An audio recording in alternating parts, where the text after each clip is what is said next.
নমস্কার দর্শক বন্ধুরা, দেব জ্ঞান স্টোরি চ্যানেলে আপনাদের জানাই সুস্বাগতম। আজকে আপনাদের সঙ্গে যে বিষয়টি নিয়ে আলোচনা করব তা হলো শ্রীকৃষ্ণের মতে মন খারাপ হলে কি করা উচিত।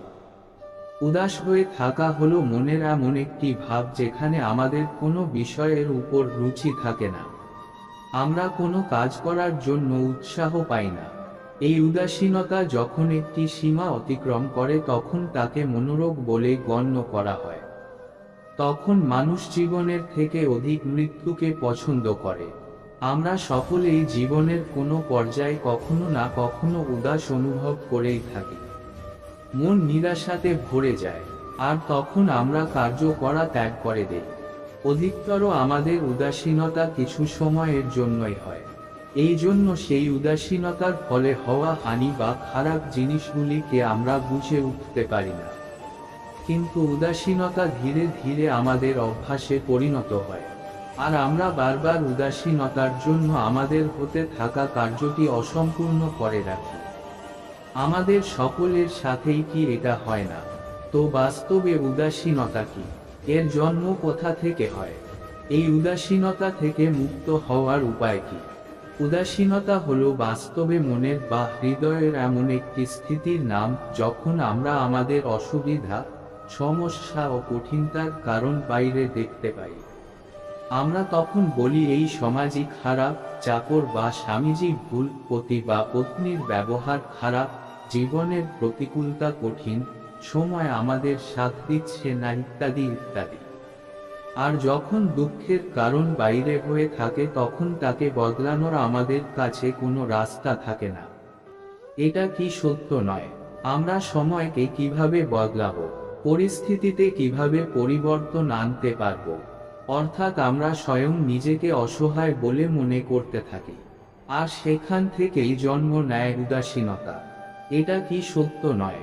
এখন প্রশ্ন হলো, আমাদের সকল অসুবিধা বা সমস্যার কারণ কি সত্যিই বাইরে আছে, নাকি স্বয়ং আমাদের মধ্যেই রয়েছে এর কারণ?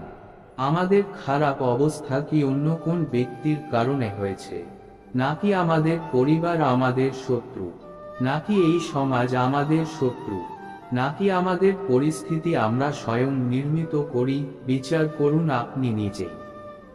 বসন্ত ঋতুতে পাতা ঝরার সময় পাতা ঝরে গিয়ে গাছের সঙ্গে কি শত্রুতা করছে? না, কখনো নয়। ঋতুচক্র তো সব সময় নিজের কার্য করে চলে, তার বৃক্ষের সঙ্গে না তো কোনো শত্রুতা, না বন্ধুত্ব আছে।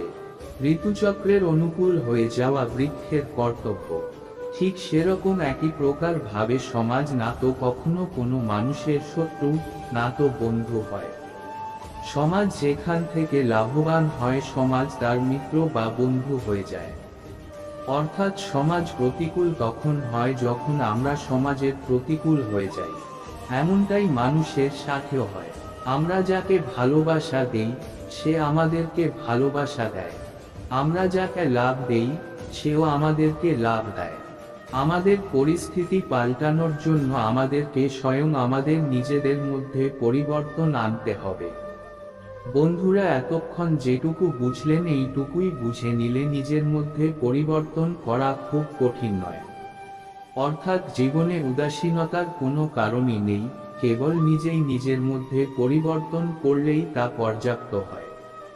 অবশ্যই এই বিষয়গুলি বিচার করবেন, চিন্তা করবেন এবং মনে রাখবেন। আশা করি বন্ধুরা এই ভিডিওটি আপনাদের ভালো লেগেছে। যদি ভালো লেগে থাকে তাহলে একটি লাইক, কমেন্ট আর চ্যানেলটি সাবস্ক্রাইব করবেন। ভালো থাকুন, সুস্থ থাকুন। নমস্কার, ধন্যবাদ। ঈশ্বর আপনার মঙ্গল করুন।